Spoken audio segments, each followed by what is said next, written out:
This theory has probably not stormed the intellectual battlements of Western civilization, for one reason, because it poses so fundamental a challenge. Science cannot swallow the time wave. You have to choose one or the other. The time wave is not a cult. It is not occult. But it is not science as we have done it for the past 500 years, because it assumes that one of our primary intuitions is actually true. The intuition that every moment is unique. It treats that as the central starting point for an entirely new metaphysic of being. And so the smooth duration, the simple answer, the parsimonious good try has to be put aside. Now, why the I Ching? Because in the same way that Western culture evolved a maniacal obsession with matter that ends with atomic fusion, sequencing of the DNA, room temperature superconductors, Buckminster fullerenes, and all that, in the same way that Western intellectual methods were relentlessly pushed toward an understanding of matter, in the East, a different obsession held sway.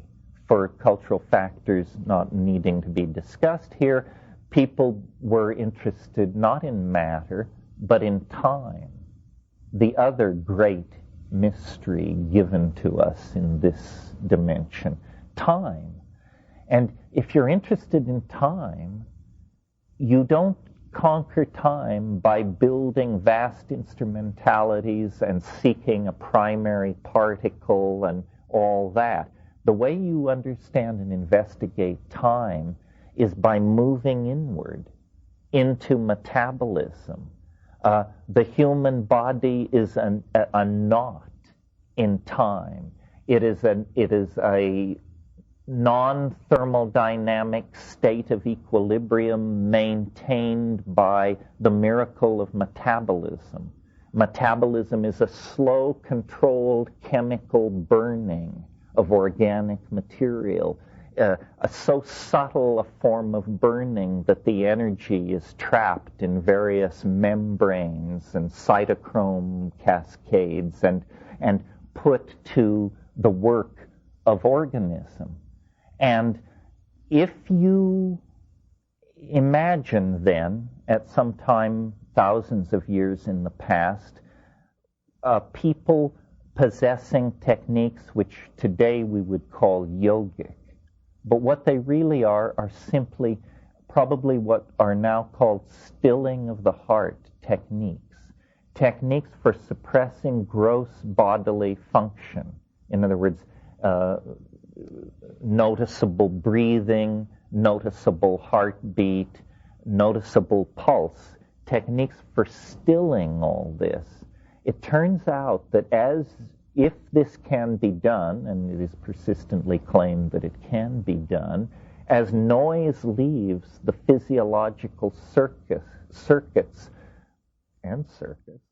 the mind falls inward into a world of interiorized phenomena for which we have no language but the language of idiots, because this is not our cultural obsession. So we say, well, it's dream, it's hallucination, it's who knows, let's see what's going on with the 11 o'clock news.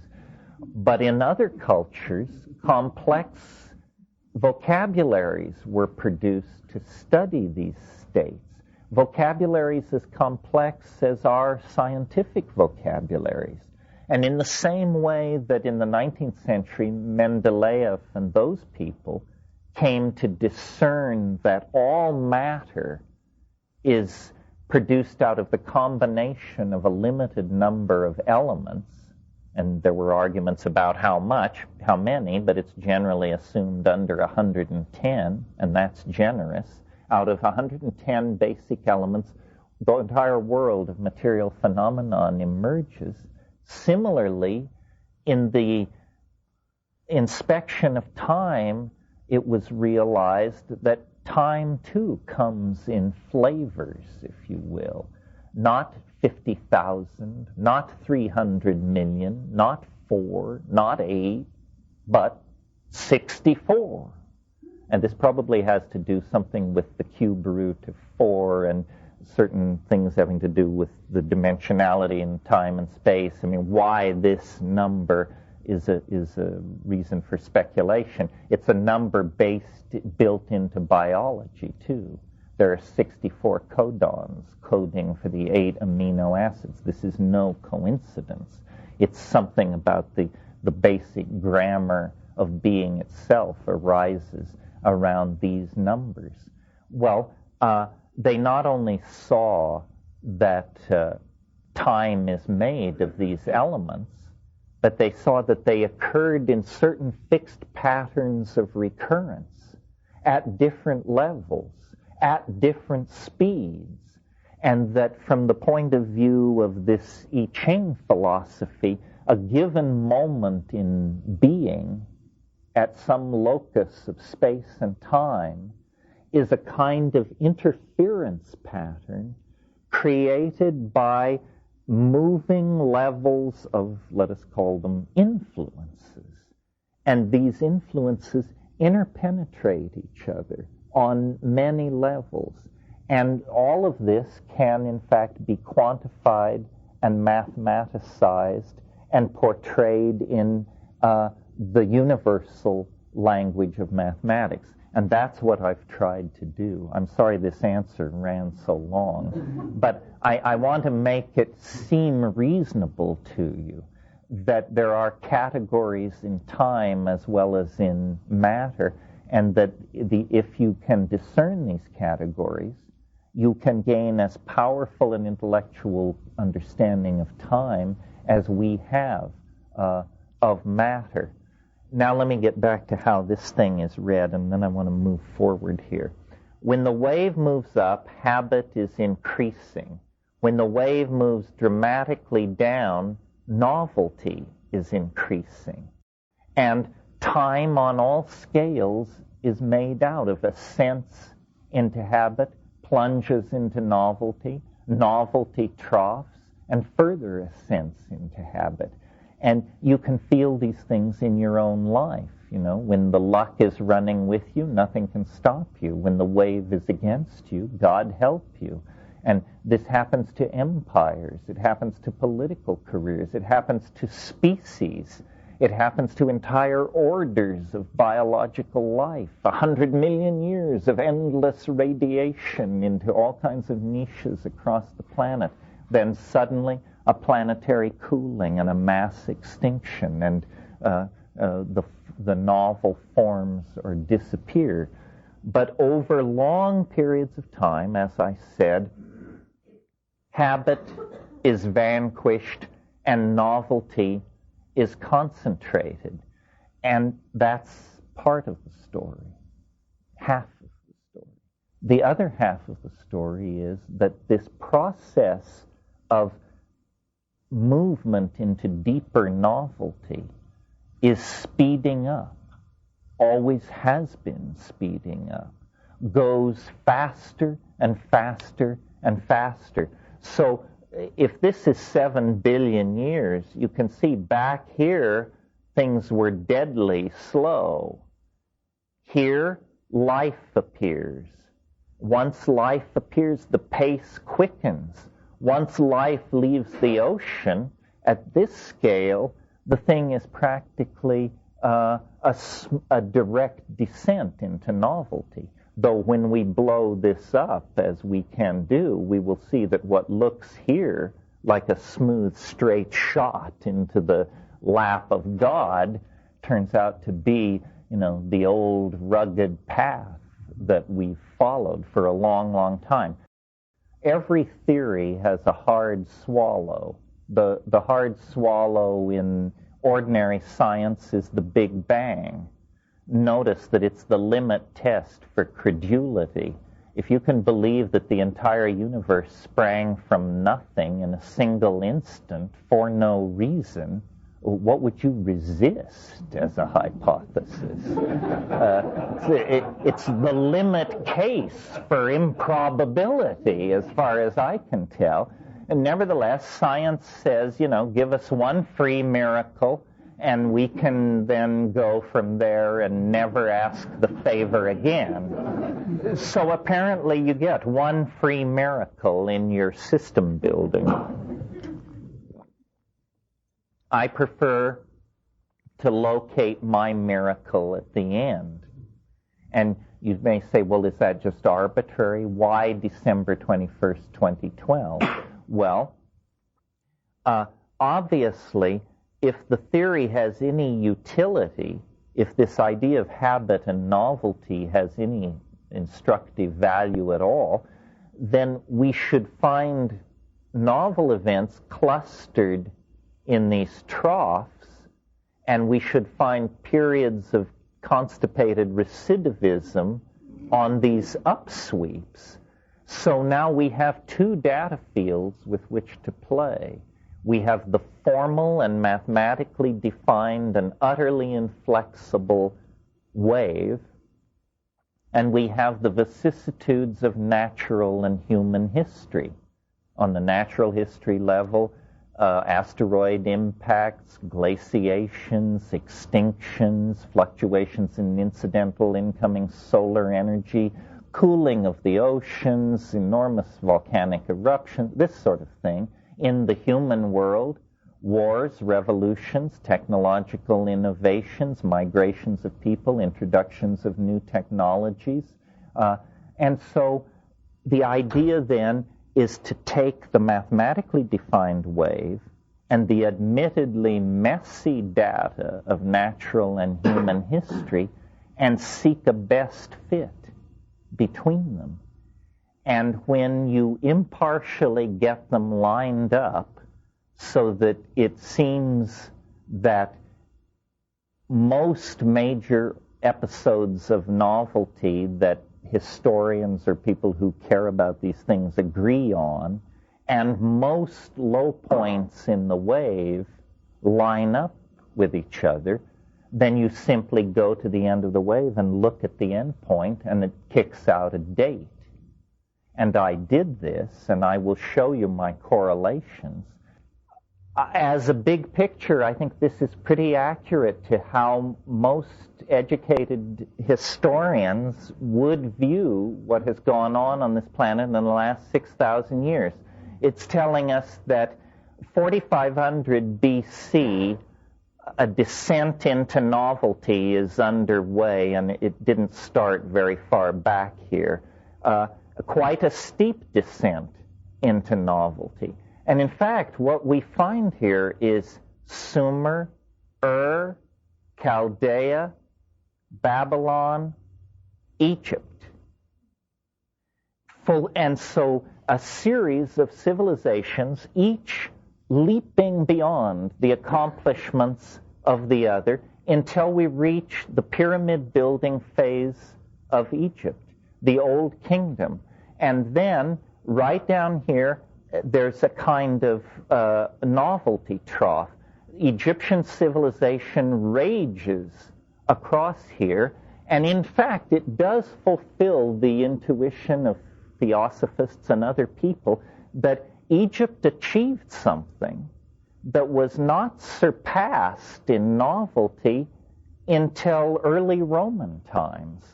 In other words, all this happens, but you don't get this level of novelty till you get over here to about 220 BC. And I maintain technologically and so forth and so on, that's probably just about right.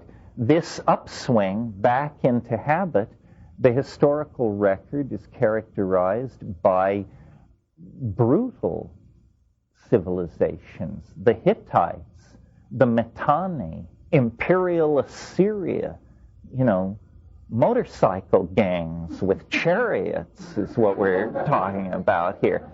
If we were to blow this up, we would see that there were some interesting plunges into novelty, phonetic alphabets, expansion of Phoenician trade routes, and so forth and so on. But the turning point is up here. And as far as Western history is concerned, what happens up here is Homer sings his song. And I maintain, symbolically and literally, that's what started it off. That's what set the last phase in motion. I had a professor, maybe I'm echoing his prejudice, but a philosophy professor in college, and he said, "You want to know where it all went wrong? I'll tell you where it all went wrong. When the Greeks stopped being fishermen and pulled their boats up on the shore and started to talk philosophy, it all went wrong."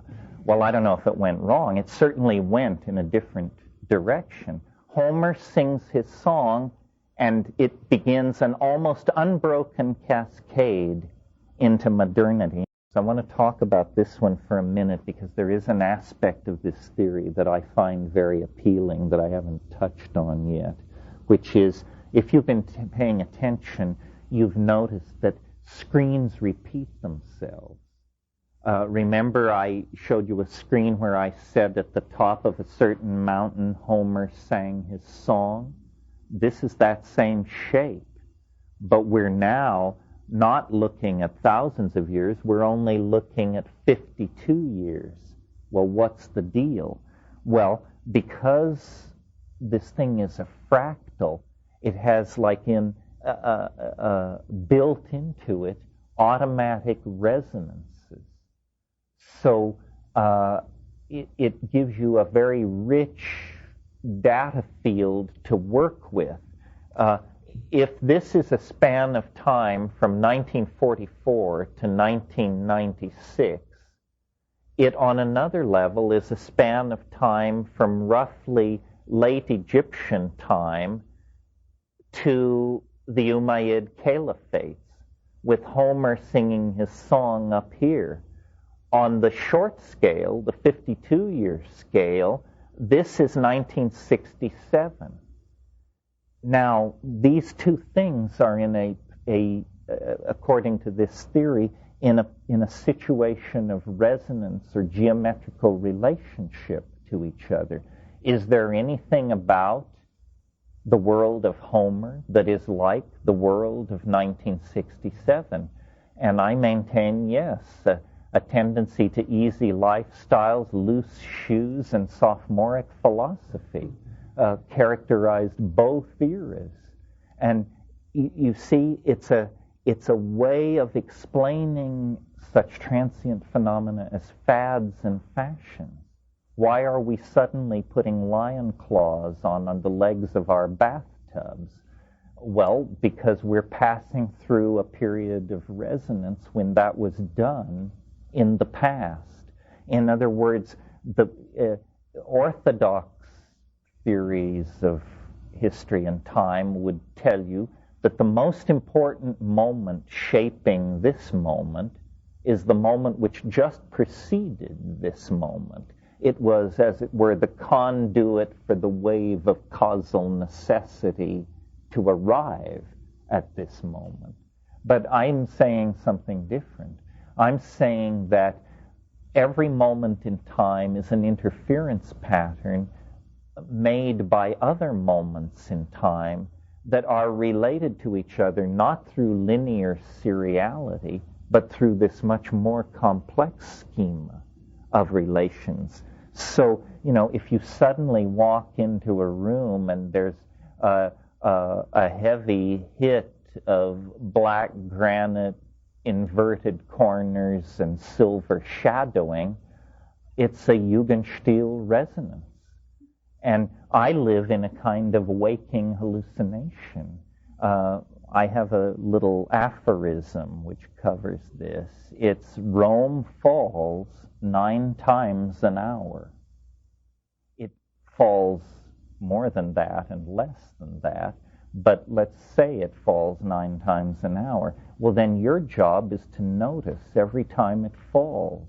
In other words, what we think of as our random musings and our personal mental furniture is in fact our subconscious awareness of these systems of temporal resonance operating around us. So, as I look out at a crowd like this, if I let myself go, I notice that Kant is sleeping in the corner, and that Madame Lafarge seems to have just come in from the baths and taken her seat. And Cleopatra is headed for the John, and so forth and so on. How real is this?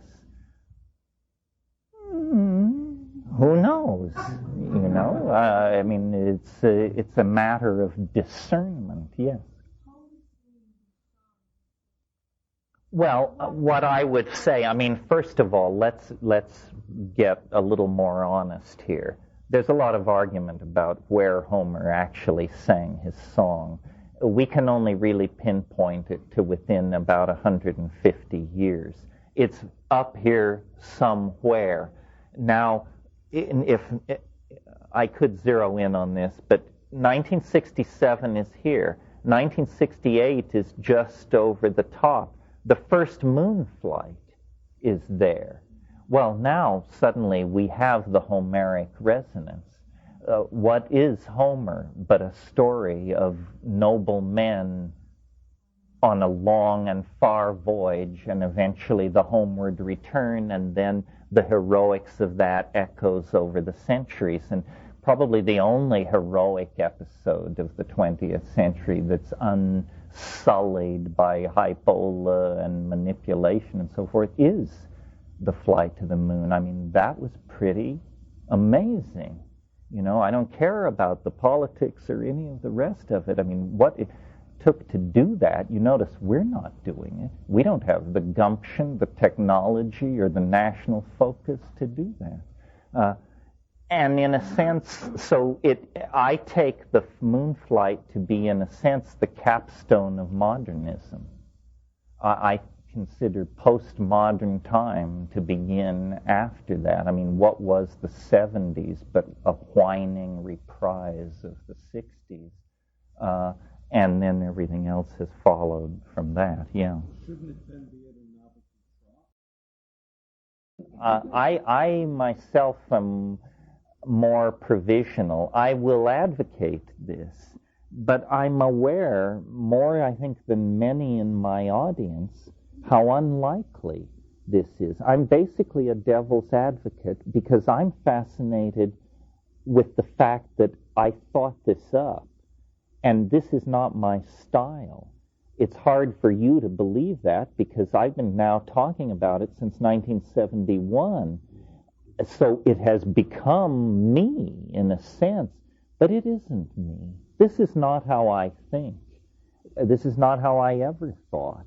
I had to be led by the hand. I'm sloppier than this. I'm not precise. This was told to me. And it's eerie. It's turned my life to science fiction because I don't know what this is all about. I don't know why I'm here talking about this. I don't know why you're here listening to it. And I'm puzzled that outside this room, the world is moving towards not this theory, but these kinds of conclusions. Is it the millennium? Well, this isn't about the millennium. This says, forget the millennium. It's a complete waste of time, a speed bump on the way to the real event. I've tried to think of rational explanations for why this theory, and I've had to go pretty far afield. Here's a rational explanation. Suppose the millennium is so psychically charged that there's a danger of mass hysteria of some sort, mass suicides or something like that. Perhaps the collective unconscious senses this, and my mission is to smear the expectation. In other words, what this does is it says, don't get excited about the millennium. And then once the millennium is past, people will say, well, and don't worry about McKenna either. In other words, it's a way of cheating you past the millennium. If there weren't people running around saying 2012, 2010, 28, 26, 2004, there would be so much energy concentrated on the millennium that there might be various forms of mass hysteria. I mean, I don't know, but it's a more reasonable explanation than that the secret of universal temporal architectonics has been handed over to an Irishman by a mushroom for the edification of mankind. I mean, that is too much. I'm amazed that, because you see, it's so precise. And I don't know if you can tell from what I've said this evening, but it's very clear to me that it's not about being right some of the time. If it fails once, it fails completely. There's no wiggle room. That's why it's so interesting to try to trap it. This is not something where if we get 7 out of 10, we're going to keep preaching. This thing must be right 10,000 times out of 10,000 tries. And as I offer it to you and to other people, because I think smarter people than me ought to be able to destroy it. You know, I remember when I talked about how science gets you get points for proving you're wrong. If I could prove this was bunk, I would get a lot of points. If anybody could prove it was wrong, absolutely wrong, but it's amazingly slippery. So slippery, in fact, that it's almost like a living thing. Just when you think you've pushed it into a corner that it can't escape from, you know, you get a Martian meteorite full of fossils right in your lap. So we're struggling to say, you know, is this a message? Is this meaning? Or is this self-generated hallucination? I don't know. I offer it as part of this weekend on imagination, because this is my best trick in the imagination. My little theory of evolution is no more than a conversational rap. How would it be if? This is considerably different because it rests on a mathematical foundation. And don't forget, it does come genuinely from the I Ching. So we have this peculiar three-pronged situation.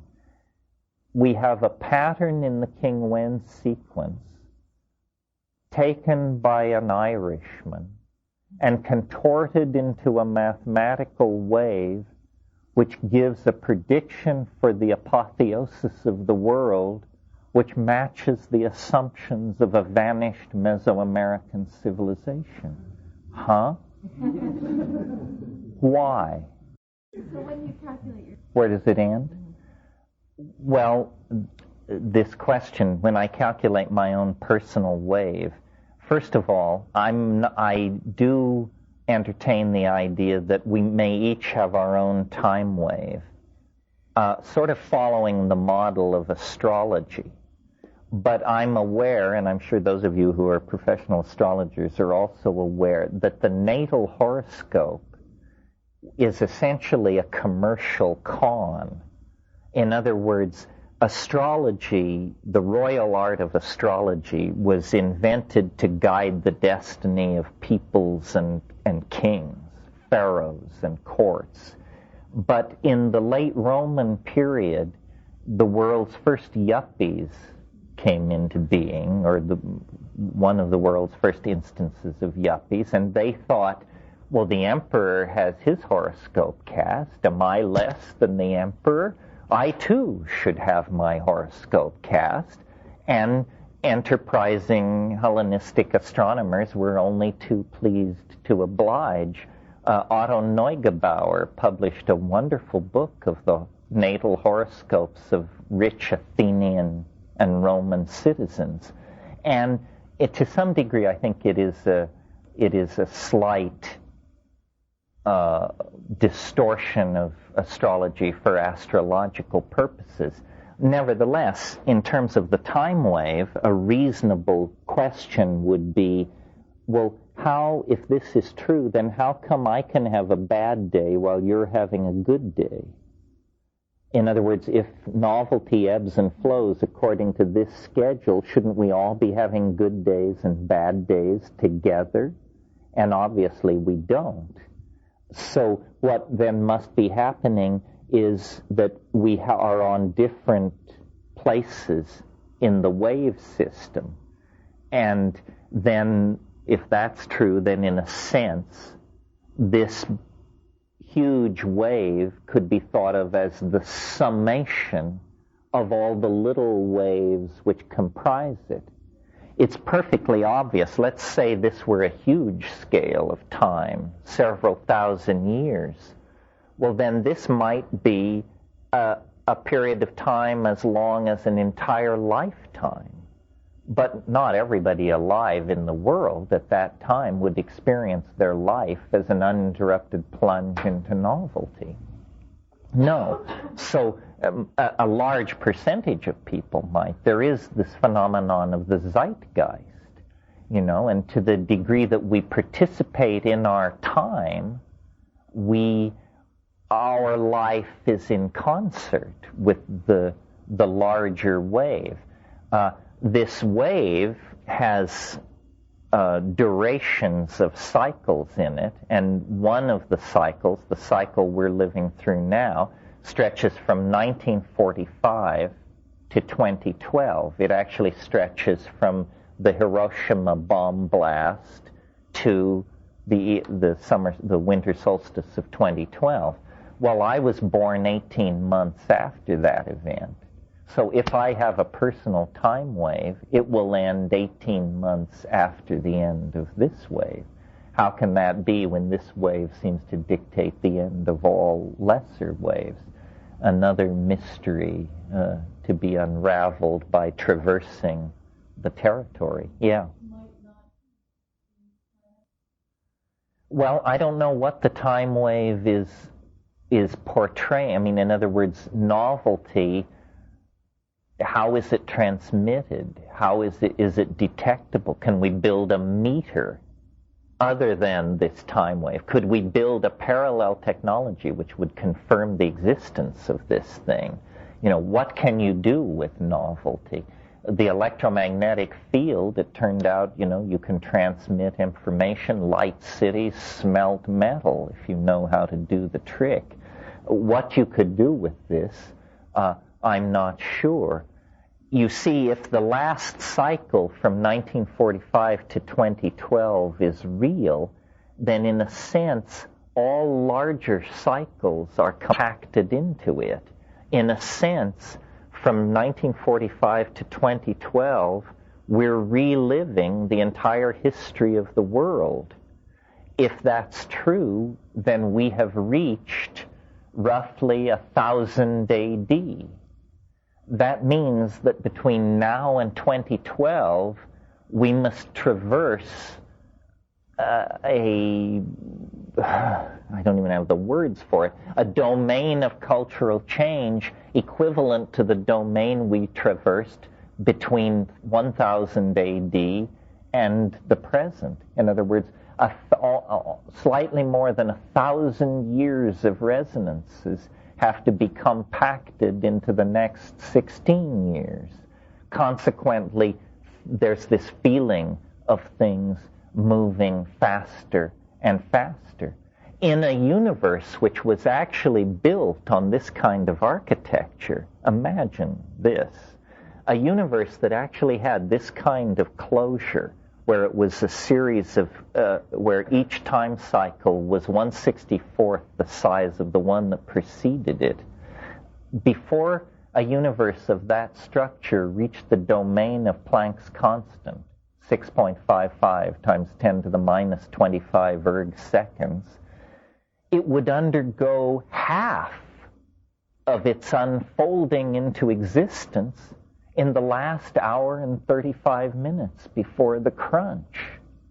In other words, if this is the kind of universe that we're living in, half of the unfoldment into novelty will occur in the last day of the existence. That's how huge these rates of acceleration are. So when people ask the question, what will happen in 2012, they're asking you to see around the corner 9 times. It can't be done. Language fails.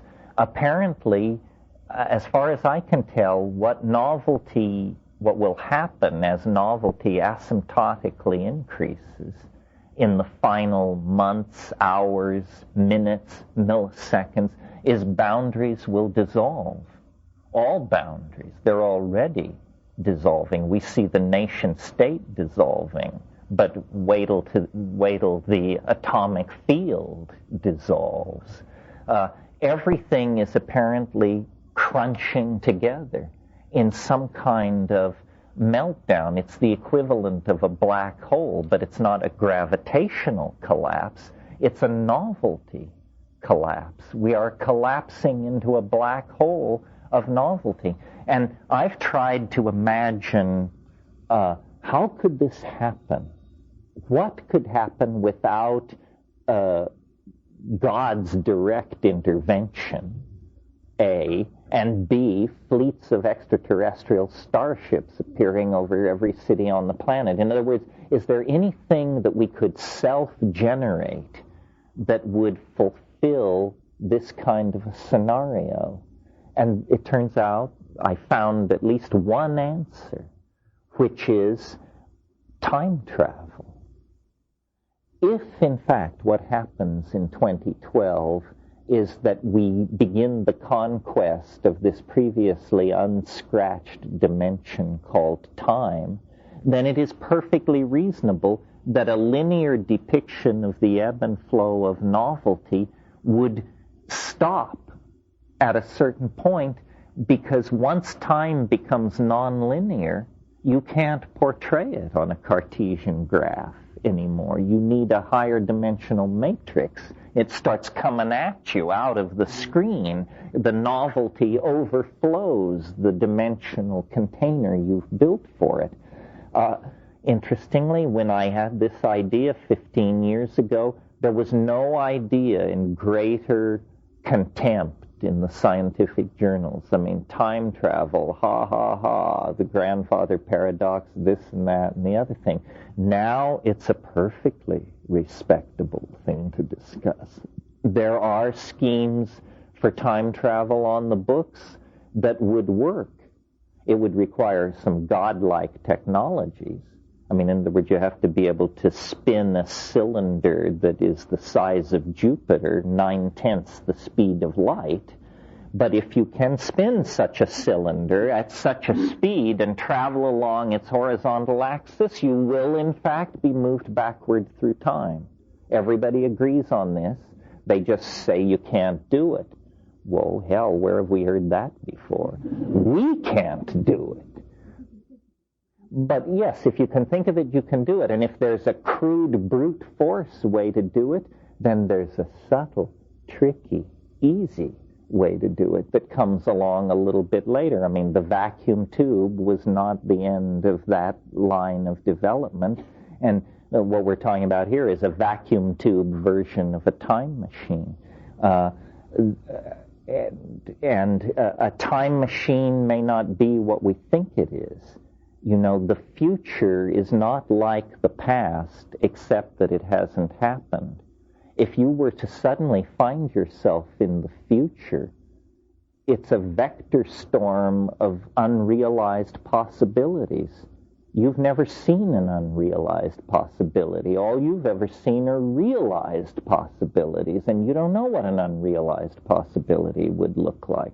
There are a lot more of them than there are realized possibilities, and they fill the space called the future. If you suddenly found yourself in the future, you wouldn't even recognize it as that. You'd just think you'd gone mad, I think. So, I I don't know, I should wrap this up, but the basic notion is this is what I learned from psychedelics. This is my show and tell. It's an indulgence of my ego to do this, because most of what I tell you, you could learn somewhere else. I just have read the books and can regurgitate this stuff, point you toward the plants, lead you through the philosophical issues, talk about the medical stuff. It's not particularly flashy. It's just a mental shortcut for you. This is original, and nobody has ever tried to wrest it from my grasp. That's how original it is. Nobody else wants the hideous responsibility of defending this particular piece of intellectual baggage. Why I like it is I believe that the idea which is the most fun is probably closest to the truth. And I find this idea to be absolutely delightful. It also has a kind of weird completedness about it, even though nobody has made any contribution to this theory but me. In other words, I thought it up, top to bottom, start to finish. It doesn't feel to me like a human being could do that. It feels to me like it would take that this is the product of an entire civilization. It must have taken hundreds of years, many workers spread out in space and time. I can tell it, and I was told it. That's how I know it. But no single individual, and certainly not myself, could have dreamed this up from scratch. Yeah. How long were you told? You mean before I had the whole thing? From 1971 to 75. And it was interesting, and this I cannot ever share with anybody else. You'll just have to believe me. But the way it was revealed was very odd, because it never let me see where I was going. I couldn't figure out what I was doing. I mean, it said, go buy graph paper. Go get your I Ching. Look at the King Wen sequence. Graph the first order of difference. And I would try and guess, what are we doing? Are we discovering an ancient Chinese calendar? Why are we doing this? It said, no, don't worry about that. Just keep, next step. And it always hid from me where I was headed. It still hides from me where I'm headed. And the software has been written, the controversy rages on the internet. I even now have critics. That's good. That shows that it is moving out of the realm of private Idaho into the realm of debatable cultural artifact. And I think that if it's true, or if it has a part of the truth, we will know before 2012. In other words, a lot of people observed, not a lot, but a few hundred maniacs observed this prediction about 1996 and then watched the ensuing debate, my critics, my defense, their response, so forth and so on. So it's being watched, and the meme spreads, and apparently will be helped by things like simply where we are in relationship to the calendar. Simply because we're approaching a millennial turn, the producers of nitwit TV shows want to talk to me. They say, I understand you have a way of predicting the future given to you by UFOs, I heard. We want to put you on the air.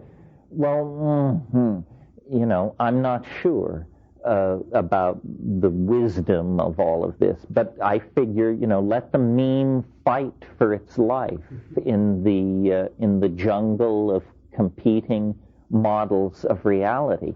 When I pull back from the specificity and the fact that I invented it. That's my biggest problem. If I hadn't invented this, if I just heard that somebody invented it and this is what it was, I think I would find it very interesting. But since I know the inventor very well, I'm very prone to doubt the thing. I mean, this is not a guy you would want to put a lot of pressure on.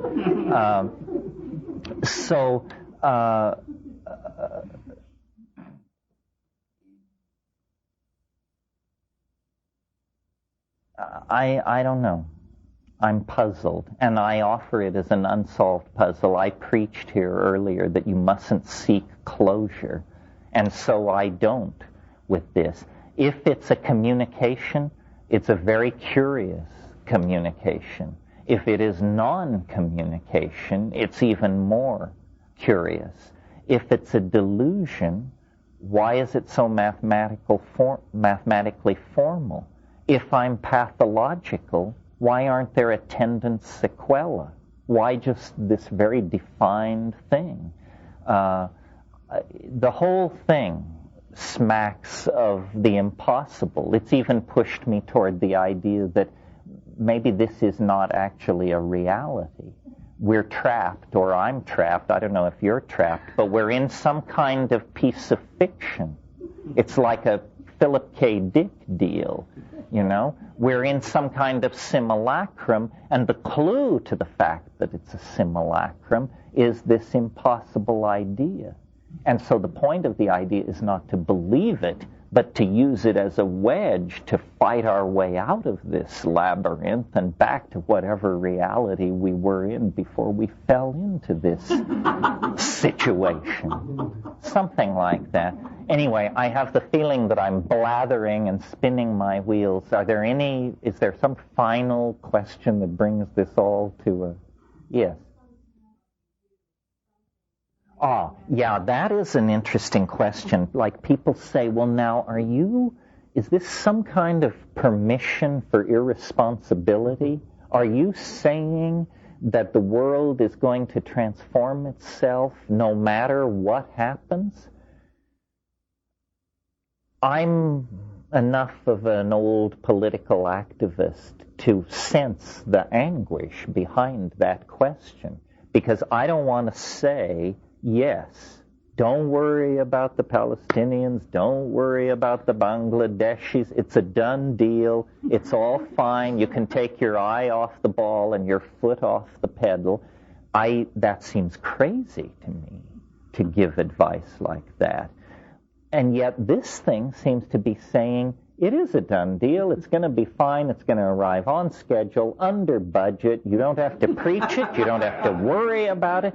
And so then apparently where it lies is that it is a done deal, but how the deal is done is not a done deal. That there will be a deal is sealed. That is written into the laws of physics, if this is correct. No escape from the transcendence. But how we present ourselves to it is our contribution. It does not say what will happen. It simply says where the novelty will cluster, and apparently it is still open to what happens is still a matter of human decision and of the unfolding of causal necessity. So in a sense it's saying there is a safety net under you, but you still should make an effort not to fall. Yeah, yeah. I hear what you're saying. Yes, a strange thing about the Mayan calendar is it begins in, I believe, 3135 BC, and it ends in 2012. The Mayan civilization began, as far as anybody can tell, around 300 BC and was a done deal by 790 AD. So here was a culture that lived by a calendar that seem to have no relationship to its own cultural origins or ends. That's odd. I mean, that's not how people do a calendar. The weird thing about the Mayan calendar is it begins on a slow Thursday in August. In other words, it doesn't begin at a solstice. It doesn't begin at an equinox. It doesn't begin with a special astrological configuration in the sky. It begins on Nothing Burger Day in 3135 BC. Well, but it runs forward to a winter solstice and ends precisely on a winter solstice. Who ever heard of a calendar that was formed by calculating backward from a point thousands of years in the future? What kind of squirrely culture would do that? And the answer is, we don't know. But yes, this is a great puzzle that the Mayans seem weirdly disconnected from their own calendar. They were weird. Oh yeah, there is the reason the Maya are so fascinating is because they had astronomy, they had politics, poetry, architecture, and they don't owe anything to Greece or Egypt or Sumeria or Babylon or Ur or Chaldea. They thought it up themselves. They did it themselves. They met problem after problem after problem and solved them in astonishingly unique ways. And, you know, it's just a matter of cultural accident. When Cortez sailed into the Bay of Campeche, the difference between medieval Spanish civilization and the civilization of the Aztecs in terms of technological level and understanding, they were practically on a par. I mean, the Spanish had no antibiotics, they had no advanced weaponry, no advanced communication, they had better ships, but had the voyage not been done that way, 150 years later, the Aztecs might have landed on the coast of Spain and claimed it for Montezuma's successor. That's how nearly in parallel they were. But then, of course, the bifurcation was tremendous. One civilization wiped out, and the other, through the looting of the former, finances its way into modern science, and 500 years later we have atom bombs and antibiotics and DNA sequencing. Anyway, that's it for this evening. Thank you for your attention and your indulgence. I'm very grateful to you.